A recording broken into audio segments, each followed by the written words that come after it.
तो आज हम लोग जो पढ़ने जा रहे हैं it is centre of mass. और इसमें हम लोग रिवीजन करेंगे कि जो भी इसमें इम्पोर्टेंट इम्पोर्टेंट चीज़ें हैं, और साथ ही साथ इसमें क्वेश्चंस वगैरह करेंगे। एससीबी के कुछ क्वेश्चंस देख लेंगे, कुछ अगर इरोडोव का रहा तो इरोडोव के क्वेश्चंस वगैरह देख लेंगे।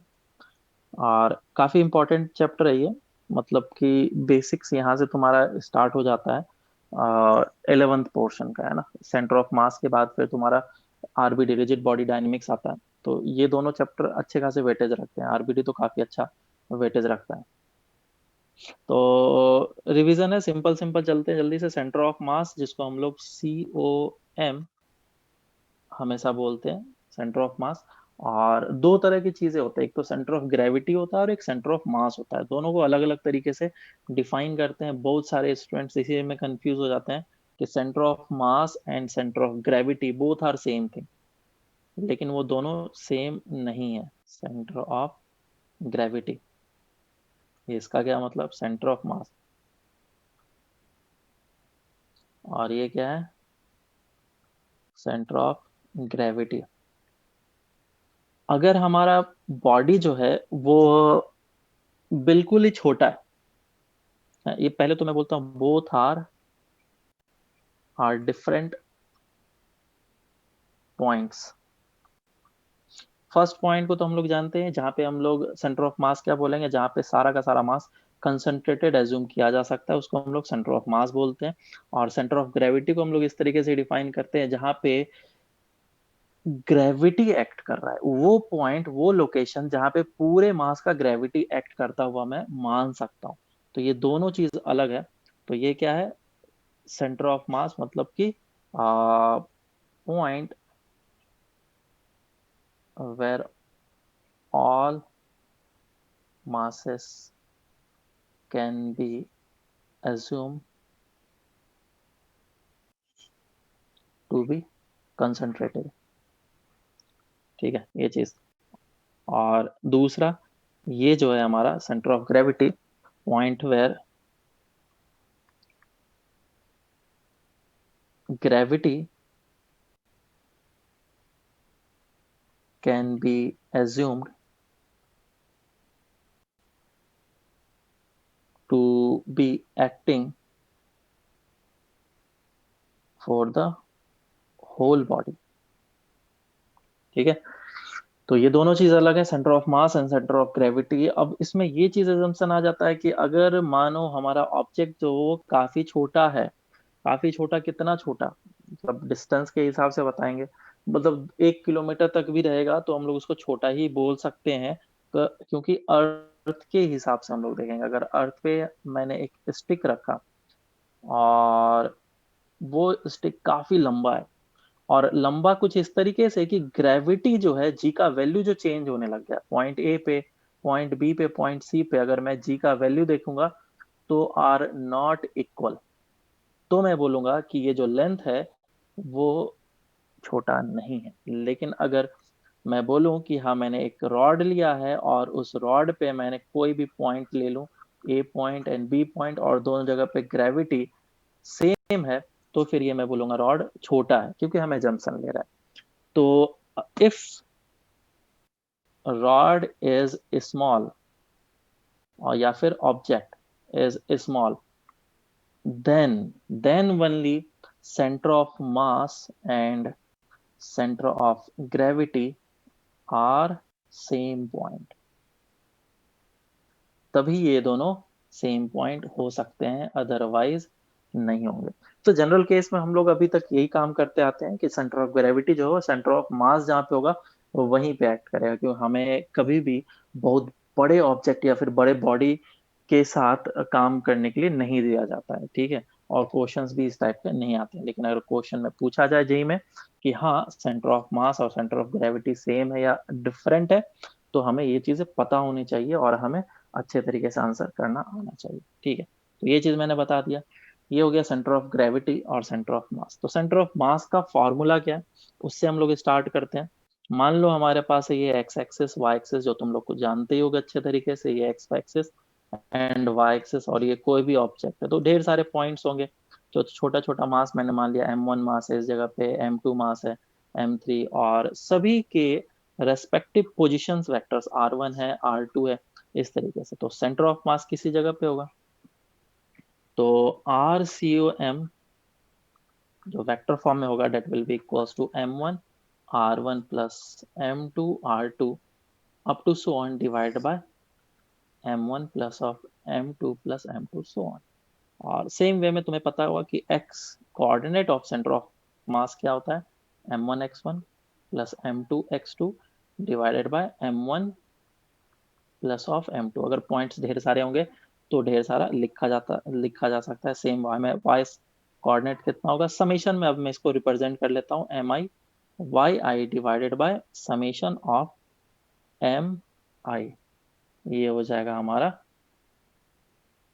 y and x। ठीक है, तो सबसे पहले हम लोग क्या करेंगे, पॉइंट मासेस के लिए सेंटर ऑफ मास निकालेंगे, उसके बाद फिर हम लोग एक्सटेंडेड ऑब्जेक्ट के लिए सेंटर ऑफ मास निकालेंगे। ये दो चीजें हम लोग करेंगे। ठीक है, चलो तो एक सब सिंपल सा क्वेश्चन पहले कर लेते हैं। दो मासेस हैं, एक मास है M1 और ये दूसरा मास है M2। क्योंकि तुम लोग जानते ही होगे हर एक चीज, तो बस रिवीजन के तौर पे ये काम करा रहा हूँ। इन दोनों के बीच का डिस्टेंस r है, तो पूछा गया कि M1 एंड सेंटर ऑफ मास के बीच का डिस्टेंस कितना है, ये निकाल के बताओ। और सेम वे में M2 एंड सेंटर ऑफ मास के बीच का डिस्टेंस कितना है, सॉल्व करो इसको।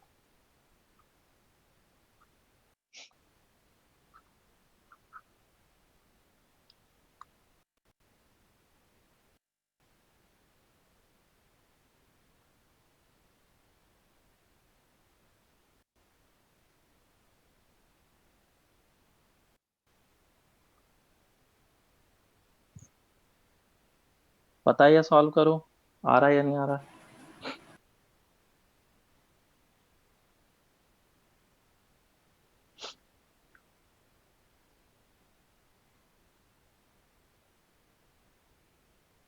बोलो।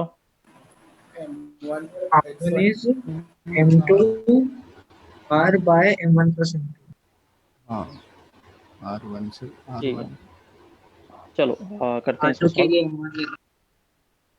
पहला चीज M1 R1 is equals to M2 R2 हो जाता है। और हम लोग को पता है कि अगर R1 प्लस ऑफ R2 देखेंगे तो वो R के बराबर होगा। वैल्यूज को पुट कर लेते हैं, R1 प्लस R2 का वैल्यू पुट कर लो, M1 R1 upon M2 sorry is equals to R। So R1 common आ गया and M1 plus of M2 divided by M2 is equals to R. So R1 is equals to M2R upon M1 plus M2, ये हो जाएगा। और same way में जब हम लोग R2 निकालेंगे तो ये होगा M1R upon M1 plus of M2, ये आएगा। तो इसे याद रखना है इसको, क्योंकि ये जो वैल्यू है बहुत जगह पे यूज होगा। ये हम लोग मॉडर्न फिजिक्स जब पढ़ेंगे उस समय भी यूज होगा।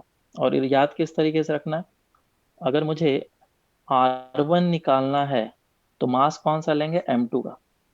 ये वाला निकालना है तो मास M2 का लेंगे, M2R upon M1 plus M2।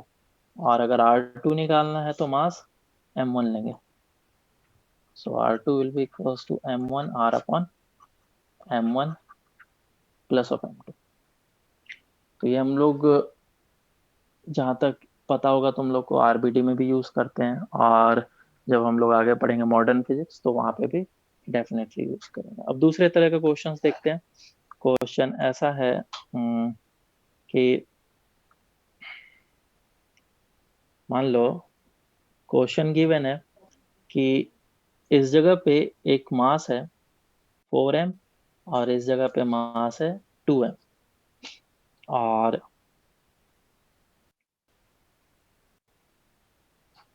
ये कुछ इस तरीके से था, x axis and y axis पे।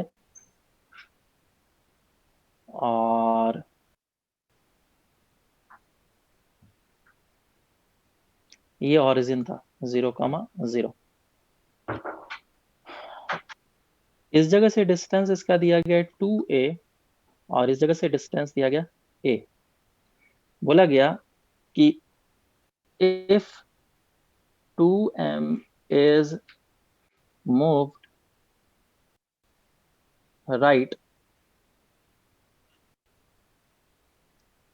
by a, then find the distance moved by 4m to keep center of mass where it was initial। Solve करो इसको, क्वेश्चन को करते हैं। देखो इस क्वेश्चन में क्या बोला गया है तुम्हें कि इस वाले मास को इस तरफ मूव किया गया, तो ऑफकोर्स मुझे इस वाले मास को इस तरफ मूव करना चाहिए ताकि जहां पे भी सेंटर ऑफ मास था, मुझे नहीं पता कि कहाँ पे है, लेकिन जहां पे भी सेंटर ऑफ मास था उसी जगह पे रहे। बराबर है। और ये जो वैल्यू गिवन है ना, डेटा गिवन है, ये बेकार का डेटा है, ये किसी काम का नहीं है, मुझे इसको यूज ही नहीं करना है। तो फॉर्मूला क्या होता है, that x C O M is equal to m1 x1 plus m2 x2 upon m1 plus of m2। अगर मैं हर एक जगह पे डेल्टा लगा दूं तो इसे मैं ऐसे लिखूंगा, समझ में आ रहा है। अब क्योंकि सेंटर ऑफ मास खिसकना नहीं चाहिए, तो डेल्टा एक्सियम कितना हो जाएगा 0, so 0 will be equals to m1 delta x1 plus m2 delta x2। और इधर से हमारा फॉर्मूला निकल करके आया that m1 delta x1 plus m2 delta x2 is equals to 0 होना चाहिए। तो ये जो था मैंने पहले ही ऊपर फॉर्मूला लगाया था, मुझे लगा तुम लोग को आता होगा। m1 x1 is equals to m2 x2 जो किया, m1 r1 is equals to m2 r2, वो इसी जगह से किया था मैंने। खैर अब डिराइव कर लिया है मैंने। तो ये डेल्टा x1 क्या है और डेल्टा x2 क्या है, दो मासेस हैं 4m और इस जगह पे 2m, इसको मैंने a से डिस्प्लेस करा है। तो इधर से मेरा अगर पार्टिकल 1 इसको बोला और पार्टिकल 2 इसको बोला, तो डेल्टा x2 कितना आ जाएगा, a आ जाएगा, वो भी प्लस में। क्यों प्लस में, क्योंकि मैंने पॉजिटिव डायरेक्शन में डिस्प्लेसमेंट दिया, इस बात का ध्यान रखना। अब फॉर्मूला लगा लो m1 delta x1 plus of m2 delta x2 is equals to 0। m1 का वैल्यू कितना 4m, डेल्टा x1 निकालना है मुझे, m2 का वैल्यू 2m और डेल्टा x2 कितना a इज इक्वल्स टू 0, तो mm कैंसिल आउट और डेल्टा x1 कितना आ जाएगा माइनस ऑफ a/2। माइनस का क्या मतलब है कि मुझे इसको नेगेटिव डायरेक्शन में खिसकाना, और कितना से खिसकाना है a/2 से। समझ में आया सबको। हाँ सर। हाँ, तो अगर समझ में आ गया तो नेक्स्ट क्वेश्चन करते हैं अपन, चलो।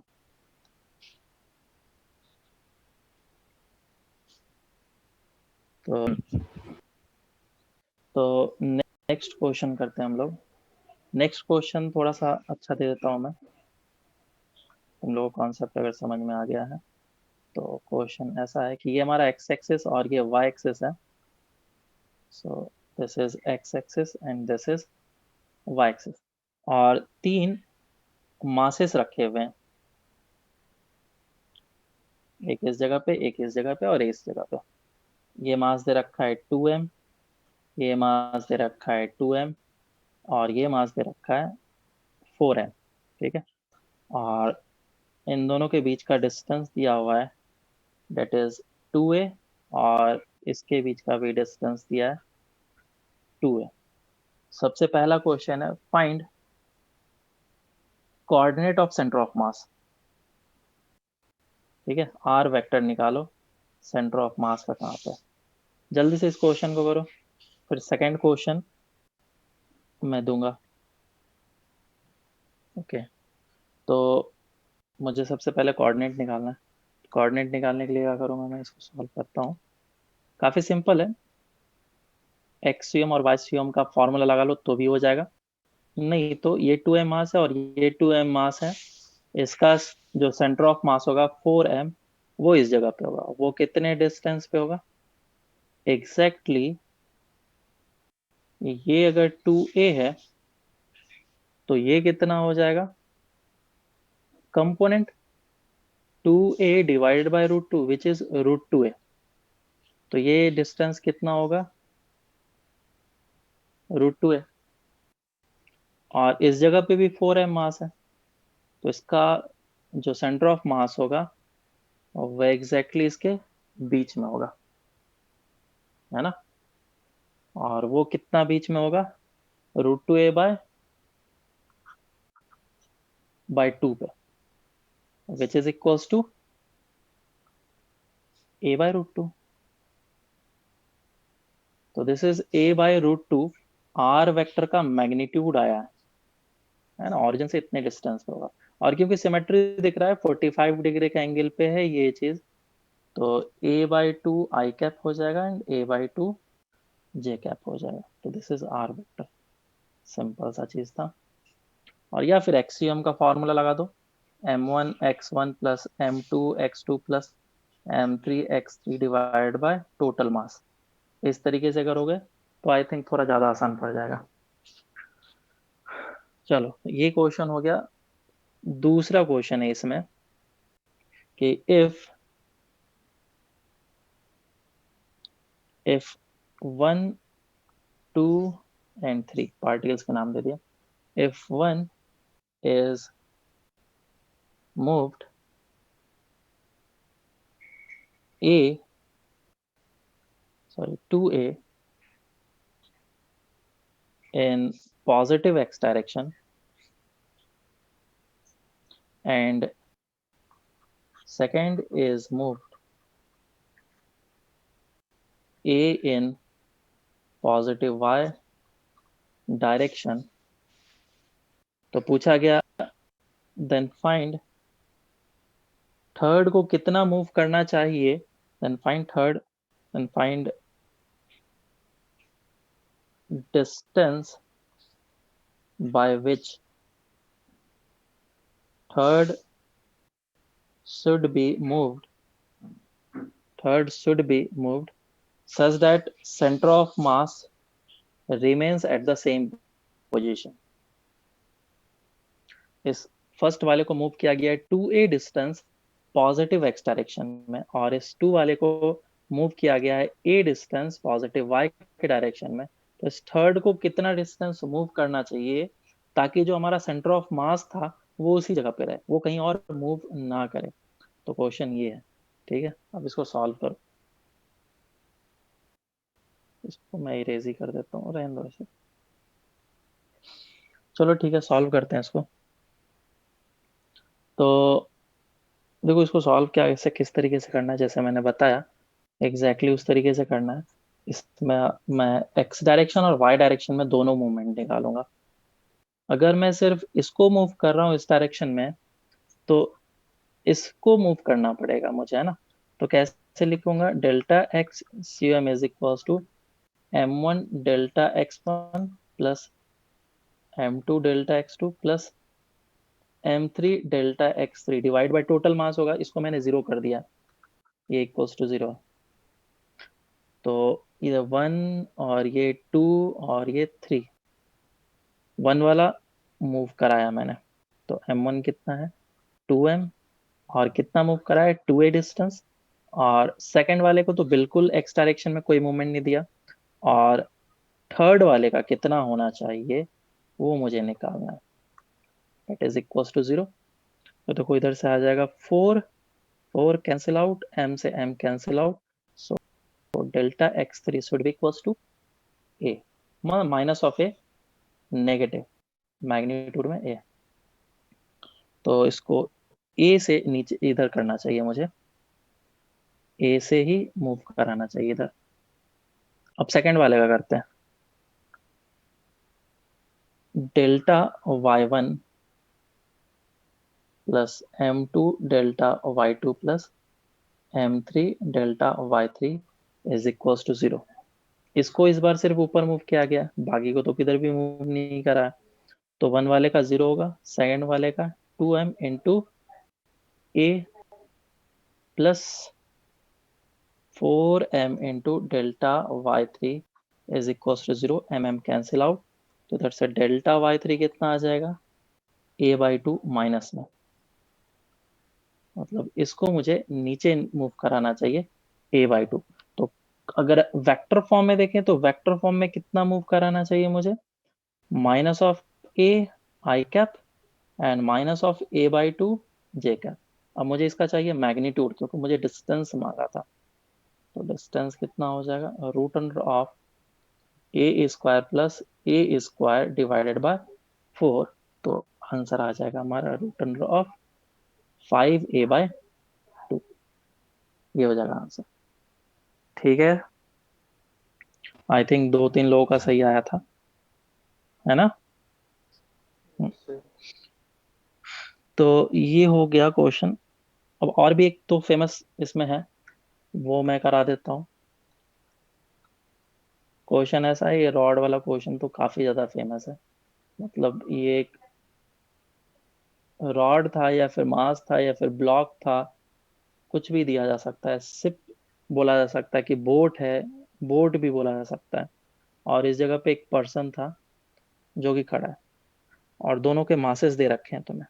ठीक है, मासेस कितना दे रखा है, इसका मास दे दिया है m और इसका मास दे दिया है 2m। और इस रॉड जो भी है ब्लॉक है, उसका लेंथ l दिया गया है। तो क्वेश्चन पूछा गया कि अगर ये आदमी पॉइंट ए से पॉइंट बी तक आएगा तो ये रॉड कितना मूव करेगा। Find the distance moved by rod if person moves from A to B। फटाफट आंसर तो इसका सभी को आता ही होगा। ओके, देखो ये काफी ज्यादा फेमस क्वेश्चन है, इस पे बेस्ड काफी ज्यादा क्वेश्चंस बनते हैं। इसको मैं ऐसा करूंगा कि वेरिएबल में लेके चलूंगा। ठीक है, इसका मास मैंने मान लिया m1 और इसका मास मान लिया मैंने m। और क्योंकि इस सिस्टम पे नेट फोर्स एक्सटर्नल फोर्स जो है वो 0 है, नेट एक्सटर्नल फोर्स 0 है, तो मैं बोलूंगा कि इसका सेंटर ऑफ मास जो है वो तो कहीं नहीं जाने वाला है। सेंटर ऑफ मास का डिस्प्लेसमेंट कितना होगा, 0। ये पहला कॉन्सेप्ट। तो मैं इसमें फॉर्मूला लगाऊंगा m1 delta x1 plus m2 delta x2 is equal to 0। ये चीज लगेगा। ठीक है, तो दो फिगर इसमें हमेशा बनाना पड़ता है। पहला फिगर इनिशियल स्टेट और दूसरा फिगर फाइनल स्टेट। तो फाइनली मैं मान लेता हूँ कि जब तक ये आदमी घूमते घूमते इस बी पॉइंट पे पहुंचा होगा, तब तक ये यहाँ पे रॉड भी मूव कर चुका होगा एक्स डिस्टेंस। तो रॉड ने कितना मूव कर लिया, एक्स डिस्टेंस। अगर रॉड एक्स डिस्टेंस डी मान लेते हैं, ठीक है, इसको डी एज्यूम कर लिया मैंने। अगर रॉड ने डी डिस्टेंस मूव किया है तो ये आदमी कितना मूव किया। और जो हमेशा मूवमेंट देखते हैं हम लोग, डिस्प्लेसमेंट देखते हैं, किसी एक फ्रेम में देखते हैं। ऐसा नहीं कि उस फ्रेम में उसका डिस्प्लेसमेंट लिख दिया, दूसरे फ्रेम में दूसरा लिख दिया। स्टूडेंट यहीं पे गलती करता है। तो ग्राउंड के फ्रेम में जाकर के मैं चीजों को देख रहा हूँ, क्योंकि तो ग्राउंड के फ्रेम में पर्सन जो मूव किया है it is L minus of D distance, बराबर। तो अब वैल्यूज को पुट कर लो यहाँ पे। m1 1 इसको बोल लेता हूँ और 2 रॉड को बोल लेता हूँ, क्योंकि ये सिस्टम है। तो m1 into L minus of T plus m2 into minus of T. क्योंकि ये डिस्प्लेसमेंट नेगेटिव डायरेक्शन में हुआ है, इसीलिए माइनस डी लिखना बहुत ही ज्यादा जरूरी है। और अब क्या कर लेना है, इसको सॉल्व कर लेना है। m1 l minus of m2 d plus of m minus of m2 d is equals to 0। तो इधर से देखो d आ जाएगा, that is equals to m1l upon m1 plus of m2, ये आएगा हमारा आंसर। और ये डी निकला है विच इज रॉड का डिस्प्लेसमेंट। कई कई बार क्वेश्चन में पर्सन का डिस्प्लेसमेंट पूछ लेता है ग्राउंड के एस्पेक्ट में, तो वो एल माइनस ऑफ डी होगा। वैल्यूज को पुट कर लो। m1 कितना था, बोलो m1 कितना था, M m दिया था ना, m l upon m plus of 2m, तो cancel out l/3। Negative direction में l/3 डिस्प्लेसमेंट करेगा। ठीक है, अब इस पे एक अच्छा क्वेश्चन करा देता हूँ। समझ में आया ना सबको? हाँ सर। हाँ, क्वेश्चन ऐसा है कि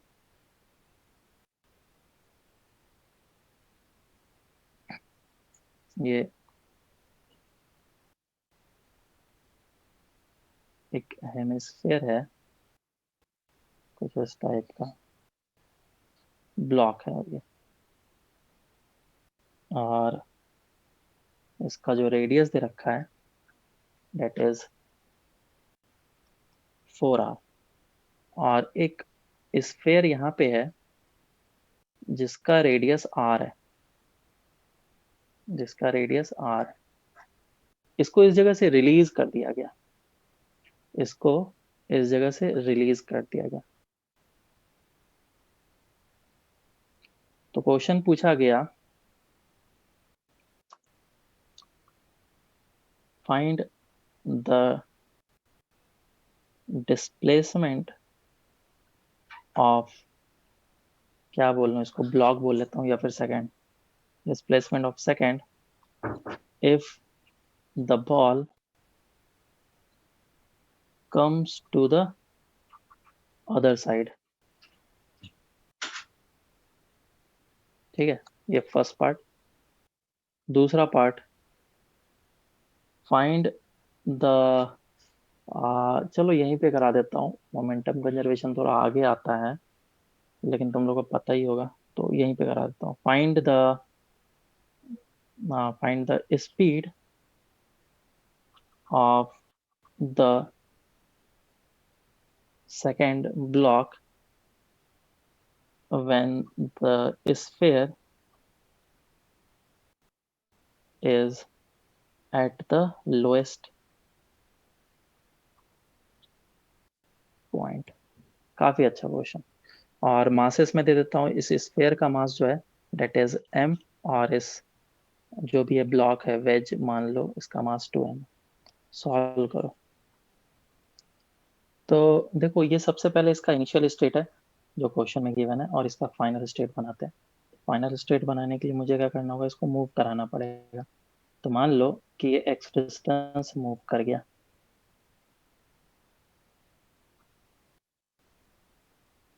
इस टाइप का स्फेयर है, और ये x डिस्टेंस मूव कर गया।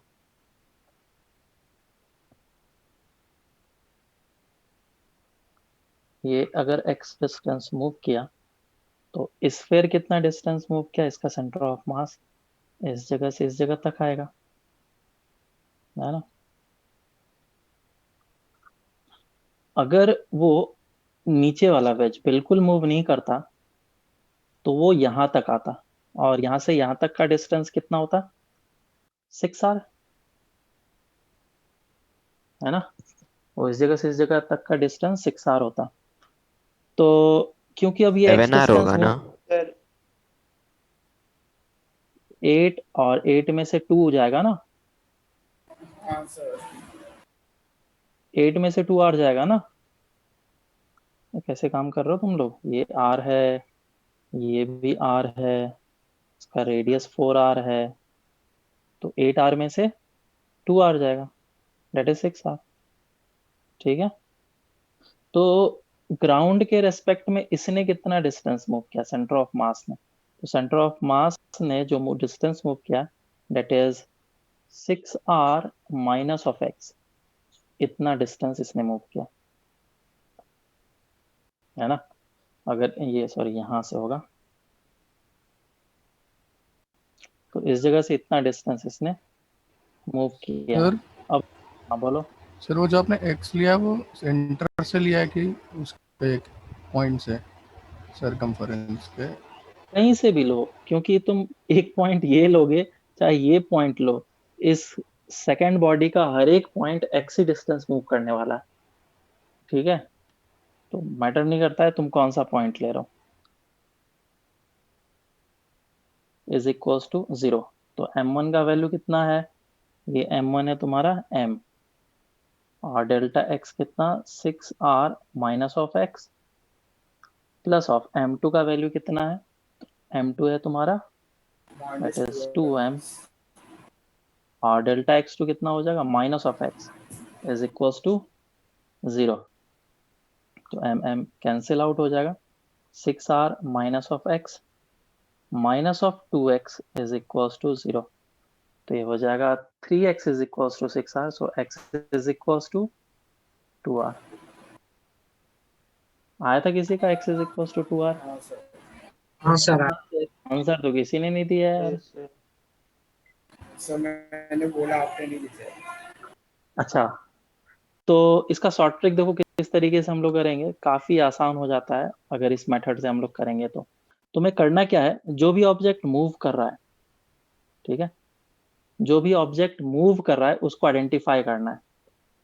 तो यहाँ पे ये वाला जो है ऑब्जेक्ट, इसको मूव कराना है और मूव करा करके इस जगह तक लेकर के जाना है। और मैं इस कॉन्सेप्ट को इसके साथ कंपेयर करूंगा कि ये एक रॉड था m2 मास का, और ये पर्सन था m1 मास का, और ये कितना डिस्टेंस मूव कर सकता था, l डिस्टेंस। तो इसका जो सेंटर ऑफ मास है वो कितना डिस्टेंस मूव कर सकता है, 6r डिस्टेंस। तो 6r को मैं बोलूंगा l है, 6r क्या है हमारा, l है। ये मास क्या है, m1 है, और ये मास क्या है, m2 है। अब यही वाला कॉन्सेप्ट पे फॉर्मूला हमने पहले निकाला था, तो d कितना आ जाएगा, m1l upon m1 plus of m2। m1 का वैल्यू है m, l कितना है 6r, और m1 प्लस ऑफ m2 कितना हो जाएगा, दैट इज 3m। तो ये आ जाएगा 2r, डायरेक्ट आंसर। अब हम लोग कभी भी इतना लंबा मेथड यूज नहीं करेंगे, हमें बस दो ऑब्जेक्ट दिखना चाहिए, एक ऑब्जेक्ट ये है और एक ऑब्जेक्ट ये है। तीन ऑब्जेक्ट पे हम लोग ये फॉर्मूला तो नहीं लगाएंगे ऑफ कोर्स, तो ये दो ऑब्जेक्ट के लिए सिर्फ फॉर्मूला है। अब देखो ऊपर वाला ये क्वेश्चन जो मैंने दिया है, इस क्वेश्चन में तुम्हें सबसे पहले डिस्प्लेसमेंट निकालना है, डिस्प्लेसमेंट कितना हुआ वो निकाल के बताओ जल्दी से। अगर ये कॉन्सेप्ट अगर तुम्हें समझ में आया तो, कितना डिस्टेंस मूव कर सकता है, क्योंकि बॉल को कहाँ से कहाँ तक जाना है, तो वो डिस्टेंस तुम्हारा एल बनेगा। तो इस बार काफी आसानी से आंसर आ जाएगा। तो क्वेश्चन यही है कि अगर वो जो स्फेयर था वो सिर्फ बॉटम तक आ जाए, तो ये सेकंड वेज है वो कितना डिस्प्लेसमेंट करेगा, वो हमें निकालना है। तो देखो लेंथ कितना हो जाएगा, लेंथ हो जाएगा this much, which is 4r में से r चला जाएगा, 3r हो जाएगा। तो इसको मैं l बोलूंगा। तो d is equals to m1l upon m1 plus of m2। इसको सॉल्व करो, आंसर आ जाएगा r। एक बेसिक सिंपल सा क्वेश्चन। अब ऊपर वाला क्वेश्चन जो दिया था मैंने, उस क्वेश्चन को करो। क्वेश्चन ये था कि अगर ये बॉल इस जगह पे आ गया, इस इनिशियल पोजीशन और ये फाइनल पोजीशन, तो ये जो ब्लॉक है या फिर वेज है जो भी है, सेकंड वाला ब्लॉक है, उसकी वेलोसिटी कितनी होगी, ये निकाल के बताओ।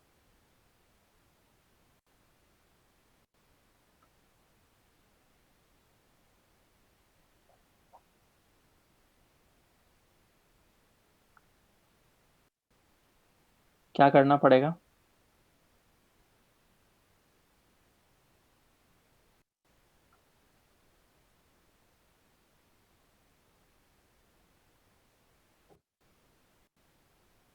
देखो सॉल्व करते हैं। इसमें दो काम करना है, एक पहला मोमेंटम कंजर्वेशन और एक energy conservation. Frictionless surface floor वगैरह दे रखा है, इस डायरेक्शन में इसकी वेलोसिटी में अगर मान लो v1 है, तो इसकी इस डायरेक्शन में v2 होगी। और मोमेंटम कंजर्वेशन से मैं बोलूंगा कि m1 v1 is equals to m2 v2। m1 मास कितना है m, और m2 मास कितना है 2m into v2, mm cancel out, so V1 is equal to 2V2। एक ये निकल गया इक्वेशन।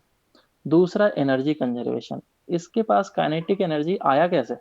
कौन सा एनर्जी इन दोनों के पास आया? तो बेसिकली पोटेंशियल एनर्जी। तो ये जो हाइट होगा सेंटर ऑफ मास, बेसिकली कितना डिस्टेंस नीचे आया, 4r minus of r, that is 3r। Centre of मास जितना नीचे आएगा उतना ही पोटेंशियल एनर्जी घटेगा और दोनों के काइनेटिक एनर्जी में जाएगा। और इधर से आया हमारा सेकेंड इक्वेशन, m स्फीयर का मास, g हाइट कितना हो जाएगा, 3r is equal to half sir m1 mass, m 1 minute, v1 square plus half of 2m into v2 square. हाँ बोलो। सर 2r रहेगा ना डिस्टेंस। सेंटर ऑफ मास का हाँ सर। कितना रेडियस लिया था मैंने, 4r लिया था ना। हाँ ये रेडियस कितना था, 4r,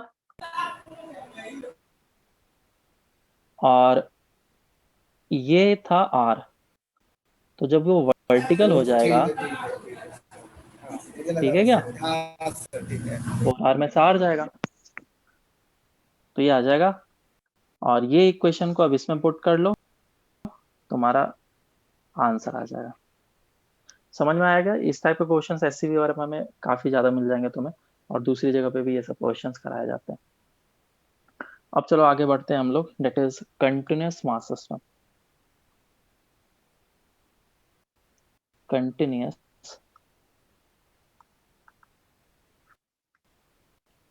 मास सिस्टम। अगर हमारे पास एक कंटिन्यूअस मास सिस्टम हो तो उस कंटिन्यूअस मास सिस्टम के लिए हम लोग सेंटर ऑफ मास किस तरीके से लिखेंगे? तो जैसा कि हम लोग को पता है कि एक्सियम का फॉर्मूला क्या था, summation of m i x i divided by summation of m i. Integration हो गया है क्या मैथ्स में? No sir. नहीं हुआ है। इस समेशन को बेसिकली हम लोग इंटीग्रेशन में कन्वर्ट कर सकते हैं, ये बात पता है क्या? हाँ ठीक है, तो इस फॉर्मूले को हम लोग इस तरीके से लिखेंगे। तो एक्सियम का फॉर्मूला हो जाएगा integration x d m upon integration dm. ये सिंपल सा फॉर्मूला, सेम फॉर्मूला वाईसीएम के लिए हो जाएगा, जेडसीएम के लिए, आरसीएम के लिए, एग्जैक्टली सेम फॉर्मूला हो जाएगा। तुम एक क्वेश्चन करके बता दो। क्वेश्चन ऐसा है, ये रॉड है जिसका लेंथ एल है, जिसका लेंथ एल है, और इसका मास है M, capital M. Total mass is capital M, but its density is variable. और किस तरीके से वेरी कर रहा है, एक्स डिस्टेंस पे जाने पे इसकी जो डेंसिटी मिल रही है that is lambda is equal to lambda naught into x आ रहा है, that is lambda naught into x आ रहा है। तो क्वेश्चन पूछा गया, find its centre of mass from point B. Find its centre of mass from B. B point से सेंटर ऑफ मास का डिस्टेंस कितना होगा? सॉल्व करो। ज्यादा बेटर होगा, करो तुम पहले तो, फिर मैं बताऊंगा। लेमडा नॉड में आंसर नहीं होना चाहिए, ठीक है, इस बात का ध्यान रखें। लेमडा नॉड में आंसर नहीं होना चाहिए। तो यहाँ पे देखो, लेमडा नॉट का यूनिट जरूरी नहीं है कि मास पर यूनिट लेंथ ही हो, लेमडा नॉट इज कांस्टेंट, और क्वेश्चन में गिवन नहीं उसका यूनिट क्या है, तो अपने हिसाब से सोच लो कि कुछ भी यूनिट हो सकता है जिससे कि वो लेमडा का यूनिट सही आ जाए, तो उस पर मुझे ध्यान नहीं देना। 12 स्क्वायर बाय 3 है। ओके देखते हैं। मैं क्या करा, एक्स डिस्टेंस पे जाकर के डीएक्स थिकनेस का एलिमेंट चूज किया, और डीएक्स थिकनेस का एलिमेंट चूज किया, और उसके लिए मैंने क्या कर लिया, एक्सियम इस तरीके से निकाला। तो उसका हो जाएगा x dm divide by integration dm is equal to x cm. लेकिन वो पॉइंट ए से आएगा अगर एक्सयूएम निकालूंगा अभी मैं तो। और डीएम का वैल्यू कितना हो जाएगा, dm will be equals to lambda into d x.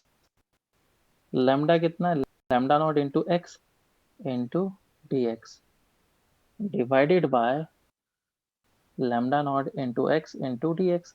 तो लैम्डा नॉट और लैम्डा नॉट कैंसिल आउट हो गया यहाँ पे, जो कि मेरे लिए काफ़ी ज़्यादा आसान हो गया सिचुएशन को हैंडल करना। तो एक्सयूएम कितना हो जाएगा, integration x square D x divide by integration x D x.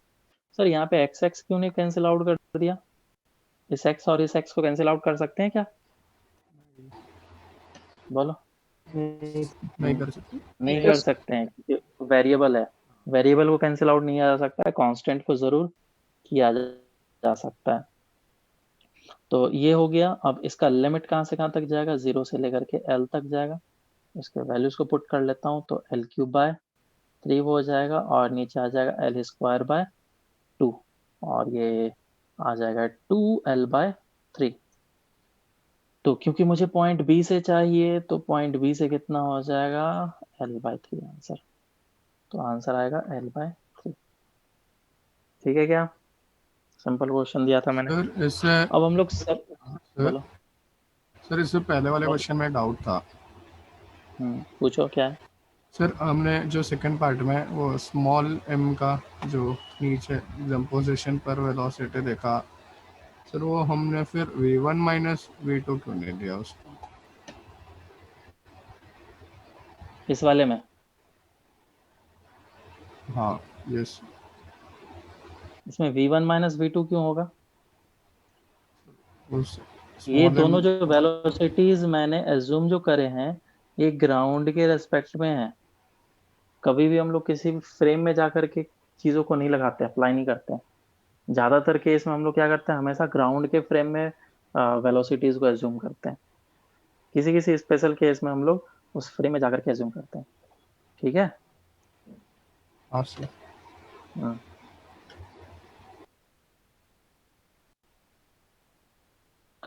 तो ये हो गया। अब मैं तुम लोग को ऐसा करता हूँ कि जितने भी डिफरेंट डिफरेंट वो हो सकते हैं, शेप एंड साइजेस हो सकते हैं, उसके लिए मैं बता देता हूँ कि एक्सियम का फॉर्मूला क्या होता है। जैसे सेमी सर्कुलर रिंग हो जाएगा, तो मान लो एक हमारे पास सेमी सर्कुलर रिंग है इस,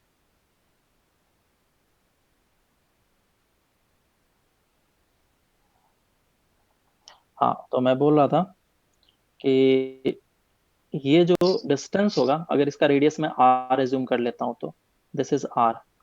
अगर ये आर एज्यूम कर लिया तो हमारा जो सेंटर ऑफ मास होगा वो इस जगह पे होगा और सेंटर ऑफ मास इतना डिस्टेंस पे होगा। तो वाई सी एम बोला जाएगा, कितना ऊपर होता है पता है क्या, 2π/r। ये हो गया पहला। दूसरा, अगर रिंग ना हो करके मेरे पास डिस्क हुआ तो सेमी सर्कुलर डिस्क है।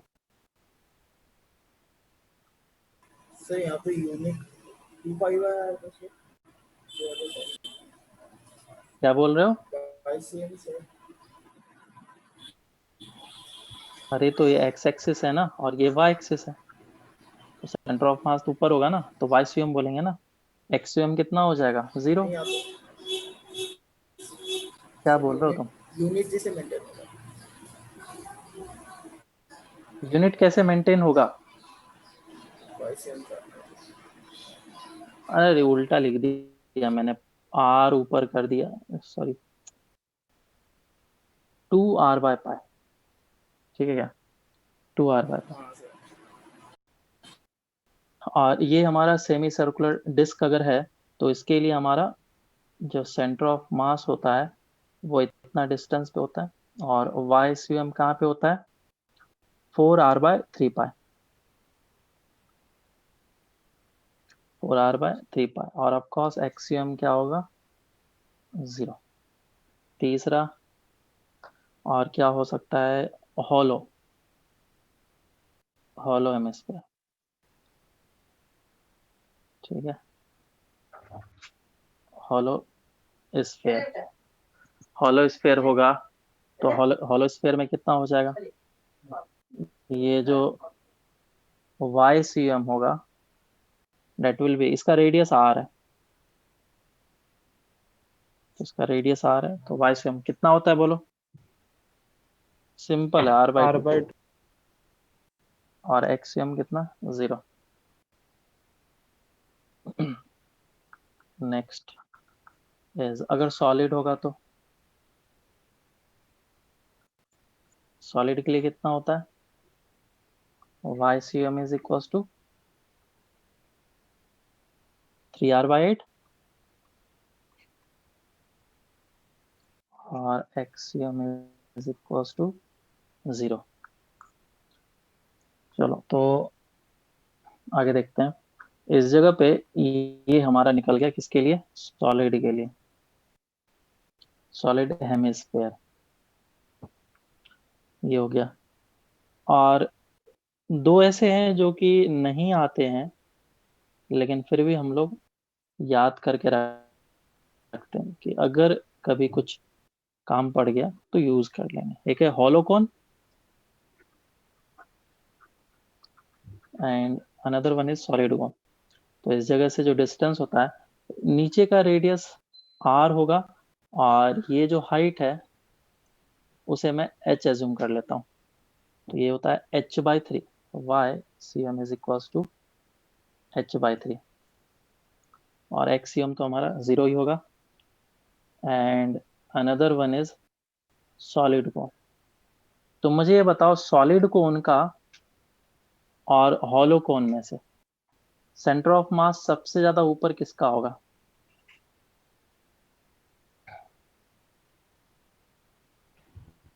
बोलो, सेंटर ऑफ मास हॉलो को ज्यादा हाइट पे किसका होगा? हॉलो के लिए या सॉलिड के लिए? फॉलो। Hollow follow. हॉलो के लिए सबसे ज्यादा ऊपर होगा, क्योंकि उसका जो मास होगा ज्यादातर ऊपर शिफ्ट होगा, लेकिन सॉलिड के लिए जो ज्यादा मास कंसेंट्रेटेड होगा वो नीचे होगा। तो ये सेंटर ऑफ मास को नीचे लेकर के आ जाएगा, तो ये हो जाएगा h/3। और इस बात को भी ध्यान देना कि इसके रेडियस पे डिपेंड नहीं करता है, आर पे डिपेंड नहीं करता, ये सिर्फ एच पे डिपेंड करता है। और लास्ट एक ट्रायंगुलर पर प्लेट, सेम लिखा है आपने।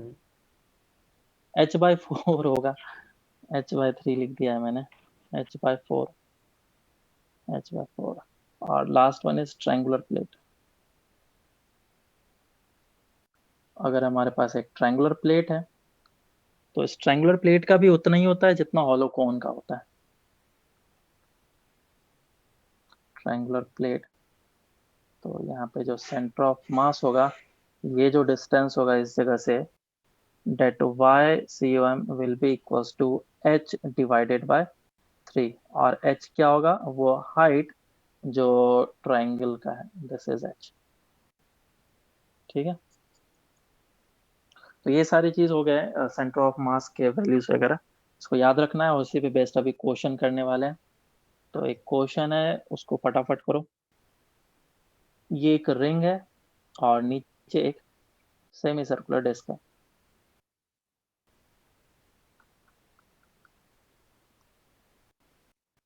रिंग का मास दे रखा है m, ट्रायंगुलर और प्लेट का कितना बताया था आपने?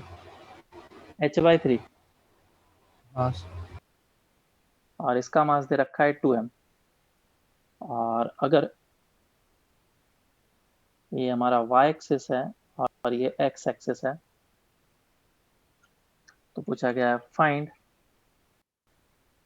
YCM of system. सिस्टम का YCM कहाँ पे होगा, ये निकालना है तुम्हें। ऑरिजिन है, ये रेडियस दे रखा है r। सॉल्व करते हैं हमारे पास, स्टार्ट करते हैं इसको। तो पहले तो मैं y एक्सिस पे दो पॉइंट्स ले लेता हूँ, एक तो ऑरिजिन, और दूसरा पॉइंट रिंग का जो सेंटर ऑफ मास है वो कितने डिस्टेंस पे होने वाला है? x1 डिस्टेंस, विच इज कितना होगा? 2r/π। और ये जो नीचे वाला है वो कितने डिस्टेंस पे होने वाला है?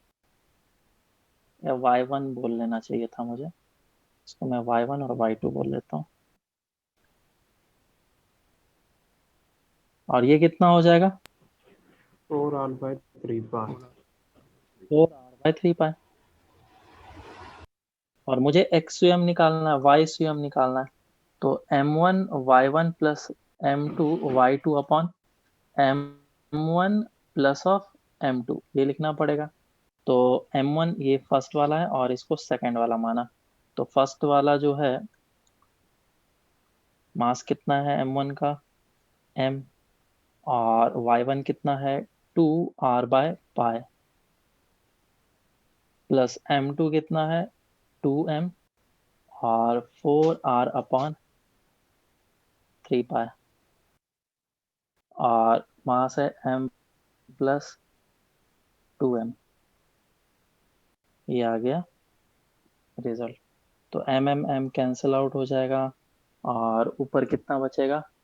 4r/पाई, और ये 2r/पाई plus of 8r/3 pi divided by 3। अब इसको ऐड कर लो, कितना आ जाएगा? सर माइनस नेगेटिव फोर है थ्री पाई ना। हाँ, एक और चीज मैंने गलती है, माइनस होगा यहाँ पे, माइनस साइन लेना भूल गया मैं, इस जगह पे माइनस होगा। ठीक है, तो अब कितना आ रहा है 6, और ये 2r/9 पाई माइनस में।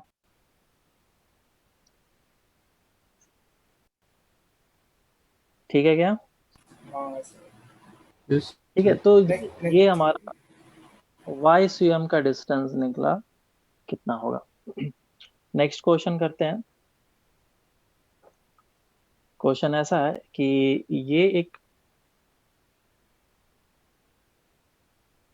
कोन है और एक है हेमिस्फेरिकल, सॉलिड हेमिस्फेयर है। ठीक है, और नीचे वाला क्या है? सॉलिड कोन, और ऊपर वाला भी सॉलिड है। और बोला गया कि इसका डेंसिटी ρ1 है और इसका डेंसिटी ρ2 है, इसका रेडियस r है, और इसका जो हाइट है वो h दे रखा है 2r। तो पूछा गया है find the relation between ρ1 and ρ2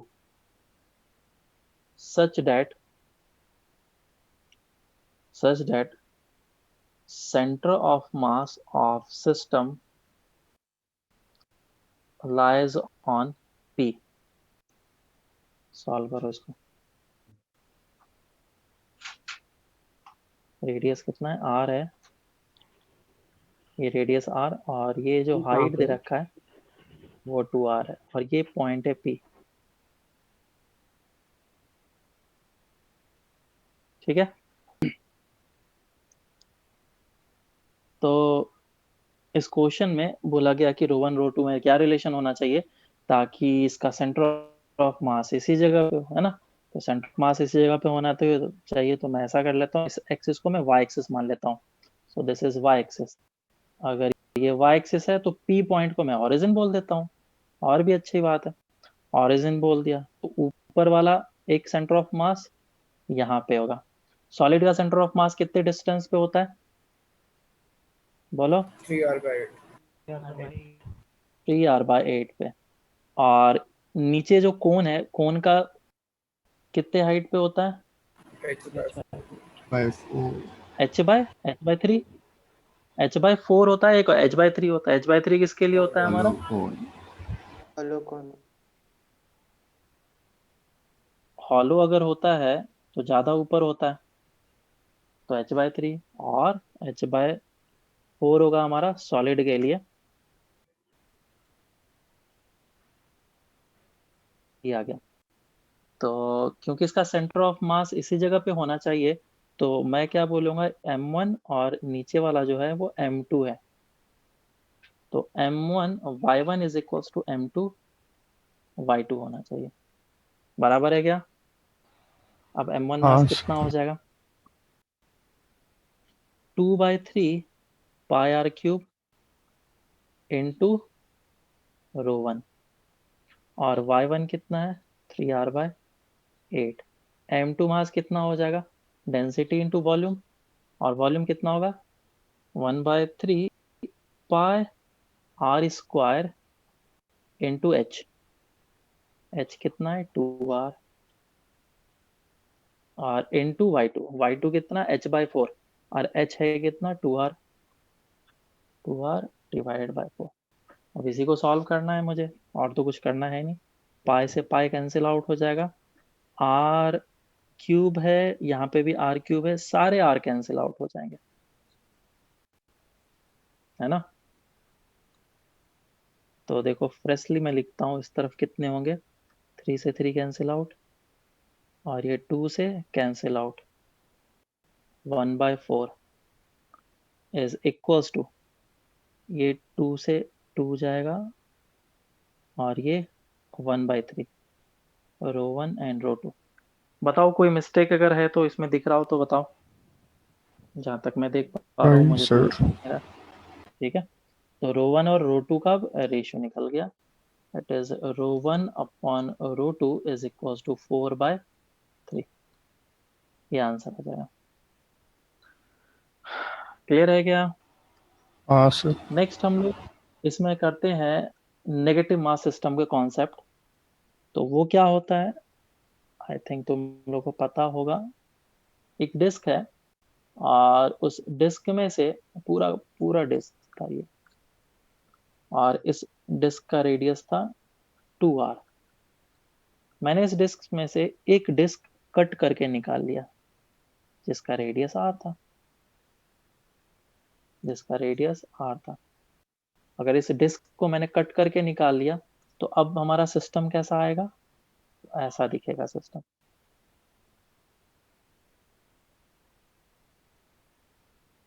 ऐसा सिस्टम दिखेगा, है ना। और मासेस इस जगह पे होंगे। तो पूछा गया कि इस O से सेंटर ऑफ मास कितने डिस्टेंस पे, find distance of centre of mass from O। Solve करो जल्दी से, बता दो। और इसकी डेंसिटी जो है रो थी, रो नहीं लेंगे, सिग्मा ले लेते हैं, सिग्मा, मास पर यूनिट एरिया। आंसर बताओ। आता है अगर सबको तो बोलो, स्टार्ट करते हैं। नहीं सर। चलो देखो करते हैं हम लोग, इस तरीके से करेंगे। नेगेटिव मास सिस्टम का कॉन्सेप्ट क्या होता है तुम लोगों को अगर पता होगा, तो मैंने क्या किया है, ये बड़ा सा मास लिया है, और पूरा का पूरा मास है, और क्योंकि मुझे कट करके निकालना है, तो इसके इक्विवेलेंट इतना जो मास होगा, इस मास के इक्विवेलेंट मैंने एक कॉइन लिया, और उसके मास को मैंने -m ले लिया। और जैसे मैं इसके ऊपर प्लेस करूंगा, तो काइंड ऑफ ये ऐसा दिखेगा। तो एक ऊपर जो कॉइन है वो नेगेटिव मास का है, -m, और कॉइन के नीचे वाला जो मास है जो ब्लैक में है, वो +m का है। तो ओवरऑल टोटल देखेंगे तो वहां पे क्या हो जाएगा, मास 0 हो जाएगा। तो ये जो सिस्टम है ये कट किया हुआ है, इसी को हम लोग नेगेटिव मास कॉन्सेप्ट बोलते हैं। मतलब यहाँ पे नेट मास कितना है 0, +m - m is equal to 0। तो ऐसा करेंगे इसको कि एक लाइन ड्रॉ करा मैंने, और इस लाइन के ऊपर पहला वाला जो मास है इसे मैं फर्स्ट बोल रहा हूँ, और नेगेटिव वाले को सेकंड बोल रहा हूँ। तो फर्स्ट वाला जो मास है उस जगह पे होगा, और इसका सेंटर ऑफ मास इसी जगह पे होगा। सेकंड वाला जो मास होगा, सेकंड वाले का सेंटर ऑफ मास जो होगा, मैं थोड़ा साइड ले रहा हूँ, यहाँ पे होगा ऑफकोर्स, बिल्कुल सेंटर पे। और कितने डिस्टेंस पे होगा, r डिस्टेंस पे। और सेंटर ऑफ मास सेकंड वाले का इस जगह पे है, और इसके मास को मैं m1 बोल रहा हूँ, इसके मास को m2 बोल रहा हूँ। तो m1 मास कितना हो जाएगा, m1 mass will be equal to density into area. Density area कितना, पाई r स्क्वायर, और m2 मास कितना हो जाएगा, डेंसिटी इंटू एरिया। तो इस वाले को अगर मैं m मान लूँ तो इस वाले को कितना मानना पड़ेगा, 4m। अब देखो ये सारी चीज मैंने मैग्नीट्यूड में निकाला है, जब मैं फॉर्मूला में पुट करूंगा x cm is equal to m1 x1 plus m2 x2, क्योंकि दो पॉइंट्स है मेरे पास, एक पॉइंट ये, दूसरा पॉइंट ये, डिवाइडेड बाय टोटल मास। तो मैं यहाँ पे इसको नेगेटिव में पुट करूंगा, क्योंकि ये जो वैल्यू है नेगेटिव मास है, तो माइनस में पुट करूंगा। m1 का वैल्यू आ गया 4m, और ये जो कोऑर्डिनेट है वो 0,0 है, और ये कोऑर्डिनेट कितना हो जाएगा, r,0। तो x कोऑर्डिनेट लेंगे हम लोग, और m2 mass minus of m लेंगे, और कोऑर्डिनेट कितना हो जाएगा, r divided by m1 mass 4m and minus of m। तो इधर से आएगा हमारा answer minus r by 3। Minus का मतलब ये है कि जो सेंटर ऑफ मास है उधर से जब कट किया गया तो इस तरफ शिफ्ट हुआ है, और ऑफ कोर्स ज्यादा मास इस तरफ दिख रहा है, तो कितने डिस्टेंस शिफ्ट हुआ है, r/3। ये आ जाएगा आंसर। समझ में आएगा सबको, हाँ सर। है ना। चलो आगे बढ़ते हैं।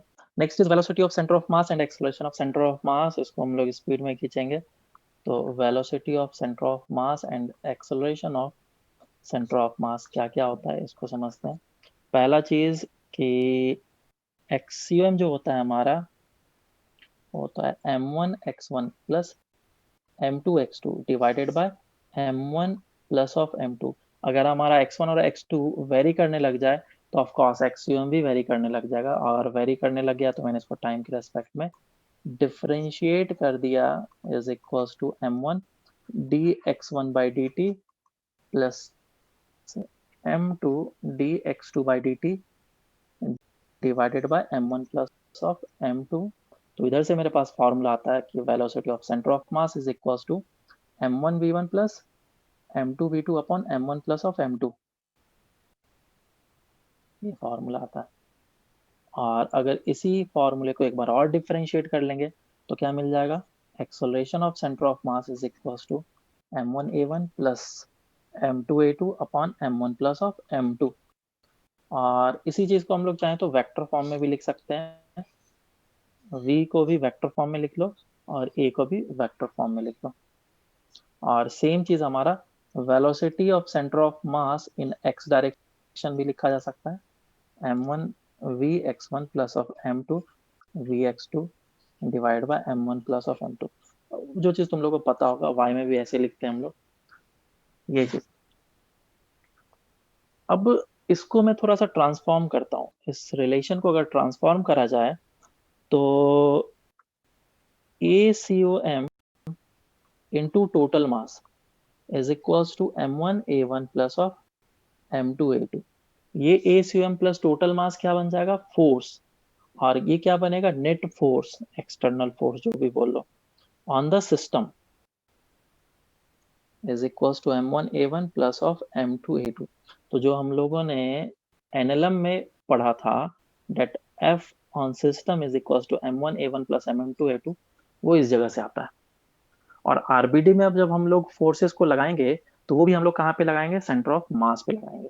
तो ये सब चीजें बार बार मेरे से मत पूछना कि सर यहीं पे क्यों लगाया, ऐसा क्यों करा, क्योंकि ये इसका रीजन है। हम लोग पॉइंट मास एज्यूम करते हैं, सेंटर ऑफ मास पे सारे फोर्सेस रिप्रेजेंट कर देते हैं। अब इसको भी एक बार थोड़ा सा मॉडिफाई किया जा सकता है। इसको देखो कैसे मॉडिफाई करेंगे। Velocity of centre of mass और m total is equals to m1 v1 plus of m2 v2 आया। सो ये क्या चीज है, ये सारे हैं मोमेंटम p1 एंड p2, और ये किसके क्या है, momentum of the system, momentum of the system. So momentum of the system is equals to p1 plus of p2। और मान लो कि सेंटर ऑफ मास की वेलोसिटी हुई 0, है ना। अगर सेंटर ऑफ मास की वेलोसिटी v0, तो मैं बोल सकता हूँ p1 plus p2 is equal to 0। अब इसमें हमारा मोमेंटम कंजर्वेशन आता है। मोमेंटम कंजर्वेशन,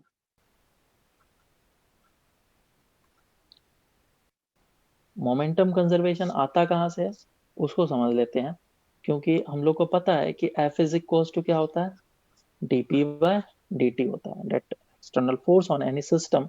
ये मान लो सिस्टम है जिसमें कि ढेर सारे पार्टिकल्स हो सकते हैं, अभी मैं 2 ही ले लेता हूँ, 3 ले लेता हूँ चलो। तो ये मास m1 है, m2 है और ये m3 मासेस हैं, 3 पार्टिकल्स हैं। और तीनों को कुछ कुछ वेलोसिटीज होंगे, किसी भी डायरेक्शन में हो सकता है।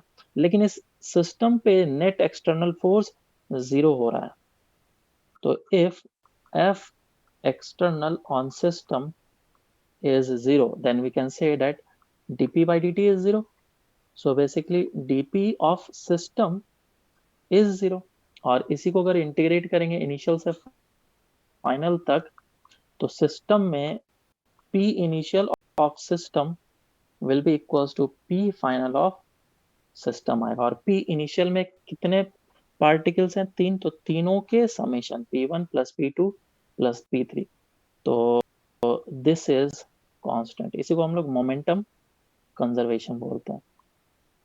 ठीक है, इसी को हम लोग मोमेंटम कंजर्वेशन बोलते हैं। और वेक्टर फॉर्म में ये होता है, अगर मैं यहाँ पे वेक्टर डाल दूं तो ये सारे चीज वेक्टर फॉर्म में आ जाएगा।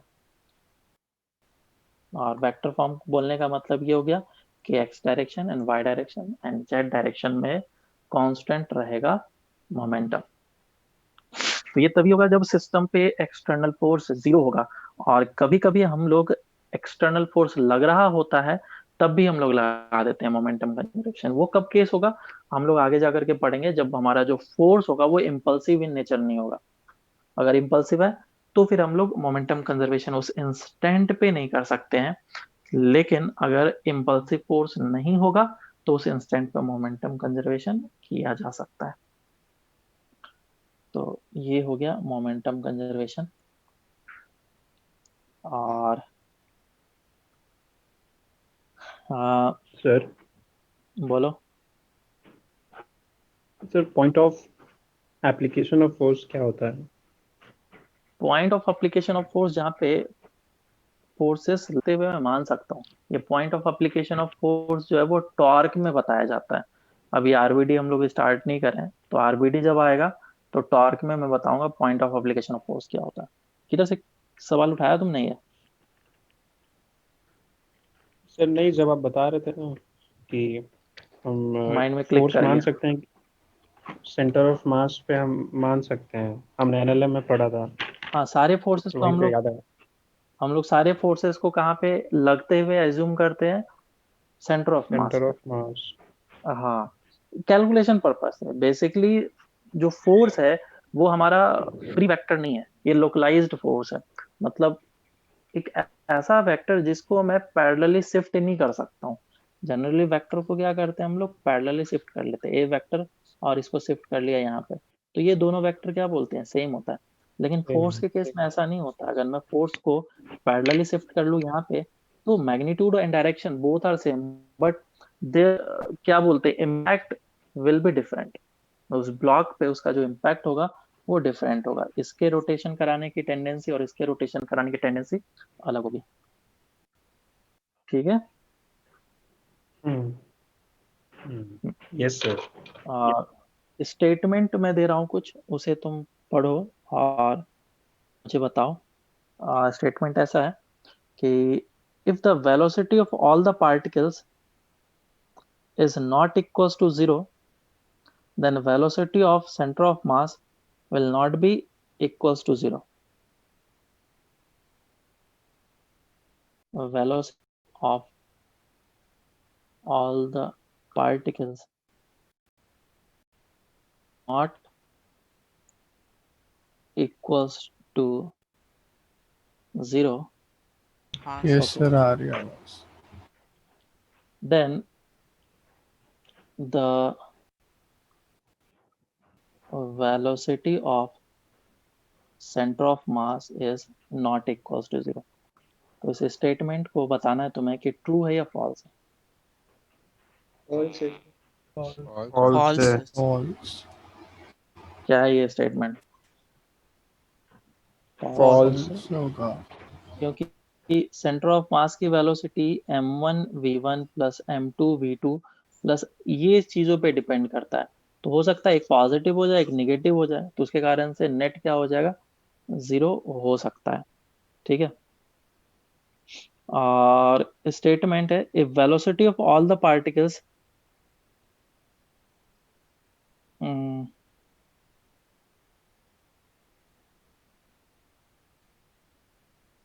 if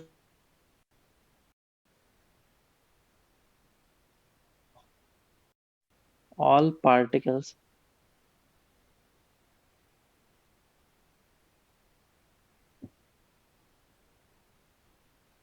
is 0, then the acceleration of center of mass of system will be 0.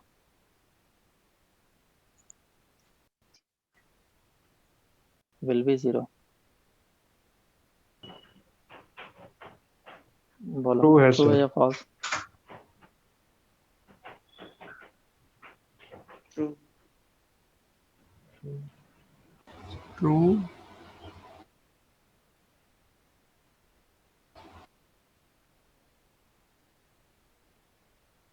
तो ये जो स्टेटमेंट है फॉल्स स्टेटमेंट है। फॉल्स है ये स्टेटमेंट। क्यों? क्योंकि जरूरी नहीं है कि जिस इंस्टेंट पे वेलोसिटी 0 हुआ है उसी इंस्टेंट पे एक्सेलरेशन भी 0 हो। एक सिंपल सा वन पार्टिकल सिस्टम का एग्जांपल देता हूँ। मैंने इस बॉल को इस जगह से रिलीज कर दिया गया, तो इसकी वेलोसिटी कितनी होगी? 0। लेकिन इस इंस्टेंट पे एक्सेलरेशन कितना है? -g, है ना? तो हाँ। एक्सेलरेशन है लेकिन वेलोसिटी 0 है। तो ये स्टेटमेंट हमारा फॉल्स हो गया। ऐसे ऐसे बहुत सारे स्टेटमेंट है, मैं याद करूंगा लिखूंगा उसके बाद फिर काफी ज्यादा टाइम निकल जाता है। क्लास सामने फेस टू फेस होता ना तो मैं बोलता तो फिर ज्यादा सही होता कंटिन्यू। चलो क्वेश्चन सर करते हैं। लेकिन इसमें हाँ तो बोलो। ये वन वन पार्टिकल सिस्टम में उस बॉल का सेंटर ऑफ तो दो मास की पार्टिकल ले लो ना। वेलोसिटी भी तो 0 मैंने ही मैंने थी। मैंने दो पार्टिकल ले लिया, लो। अब इसको सिस्टम बना लिया, दोनों को रिलीज कर दिया इंस्टेंटेनियस। बोलो।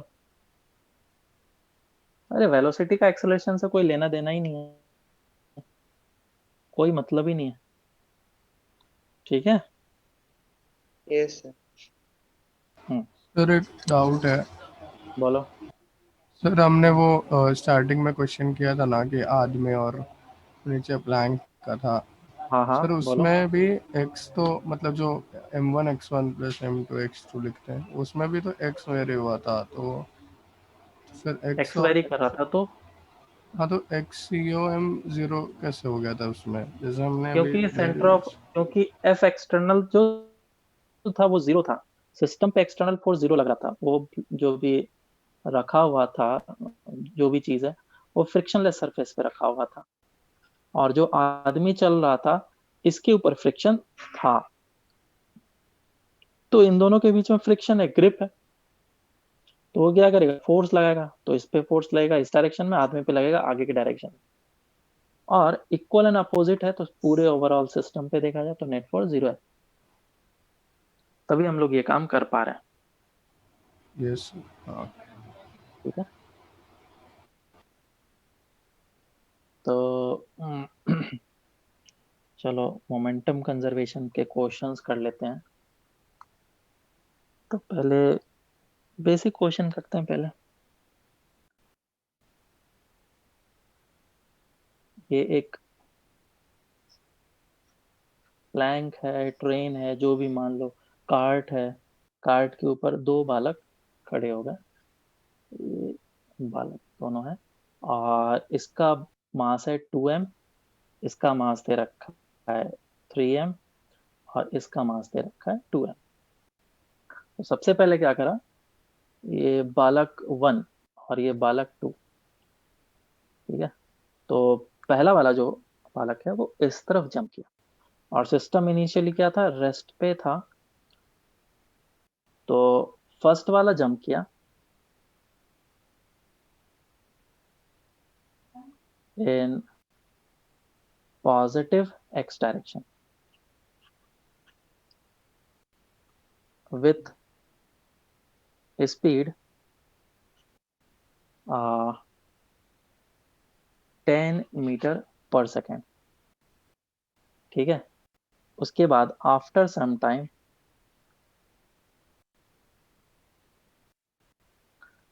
बालक टू, ये बालक वन था, बालक two jumps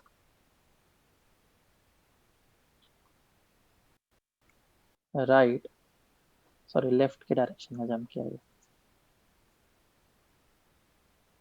jumps left with speed 5 meter per second,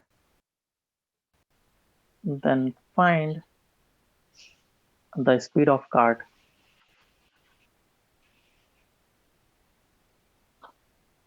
5/2। चलो सॉल्व करते हैं। तो सबसे पहले ये जो बालक वन है उसने जंप करा, और जंप करते के साथ ये जो सिस्टम होगा इसके ऊपर ये पर्सन और ये खड़ा है, जो कि 5m का मास है और ये 2m का मास है। ये 10 से जा रहा है तो ये v से जाएगा। तो 5m into v is equal to 2m into 10। mm cancel out, 5 से गया ये 2 हो जाएगा। So v is equal to 4 metre पर सेकेंड, ये आया। अब दूसरा इधर जंप कर रहा है, ये पूरा सिस्टम 4 से जा रहा था इनिशियली। अब क्या होगा, ये जंप कर गया 3m मास का जो बालक था, वो इस तरफ जंप किया कितने से, 5 से। तो इसकी वेलोसिटी मैं मान लेता हूँ इधर है, p डैश मान लेता हूँ, ये है 2m। तो इनिशियल मोमेंटम कितना है, इनिशियल मोमेंटम है 5m इंटू 4, और वो नेगेटिव डायरेक्शन में था, minus, is equals to 5 into 3m minus में, and plus of 2m into v dash. अब मुझे इस इक्वेशन को सॉल्व करना पड़ेगा, है ना। सॉल्व करो, कितना आ रहा है, 5/2 -20m is equals to -15m plus 2m v dash, और ये इस तरफ जाएगा तो minus of 5 is equals to 2 v dash आएगा। So v dash is equals to -5/2 metre पर सेकेंड। माइनस का मतलब ये है कि जो कार्ट है वो इसी डायरेक्शन में जाएगा विद द स्पीड 5/2 मीटर पर सेकेंड। ठीक है क्या, सर हाँ बोलो। सेकंड सिचुएशन में ऐसा नहीं कर सकते कि हम विथ रिस्पेक्ट टू कार्ट ले लें और जैसे हमने फर्स्ट में किया वैसे सेकंड में किस वेलोसिटी। किसको विद रेस्पेक्ट टू, देखो जब भी क्वेश्चन गिवन होता है ना, जो भी वेलोसिटीज दिए होते हैं वो विथ रेस्पेक्ट टू ग्राउंड ही दिया जाता है। अगर उसे विथ रेस्पेक्ट टू कार्ट बताना होगा तो यहाँ पे वो लिखेगा, अगर कुछ नहीं लिखा है दैट मीन्स वो विथ रेस्पेक्ट टू ग्राउंड बात कर रहा है। ठीक है, ओके सर। हाँ तो ये चीज हो गया। और हाँ, इसमें एक चीज ये भी है कि जैसा तुमने मोमेंटम सब कंजर्वेशन सबसे लास्ट में करा, सबसे लास्ट में जो मोमेंटम कंजर्वेशन हुआ है इस जगह पे, ये वाला जो किया, इसमें ये जो था वो किसके बराबर था, इसके बराबर, क्योंकि ये दोनों तो वही मोमेंटम कंजर्वेशन करा ना। तो मैं ये पूरे को इक्वल कर सकता था एक ही बार में, आया ना। बोलो, ये बात समझ में आई क्या मेरी, मैंने क्या बोलना चाहा। हाँ सर। हाँ, तो ये चीज मैं पूरे को एक साथ इक्वल कर सकता था, और इससे बेनिफिट क्या होता, कैलकुलेशन मेरा बिल्कुल ही रिड्यूस हो जाता और मेरा आंसर जल्दी से आता। खैर नेक्स्ट, अगली बार से हम लोग ये सब करेंगे, ये मुझे अभी बता दिया तुम लोग को। चलो ठीक है, फिर बाकी नेक्स्ट क्लास से हम लोग करेंगे। और HCV में कुछ कुछ क्वेश्चंस होंगे जो मैं तुम लोग को दे दूंगा ग्रुप में, और फिर हम लोग नेक्स्ट क्लास से स्टार्ट करते हैं। ओके चलो।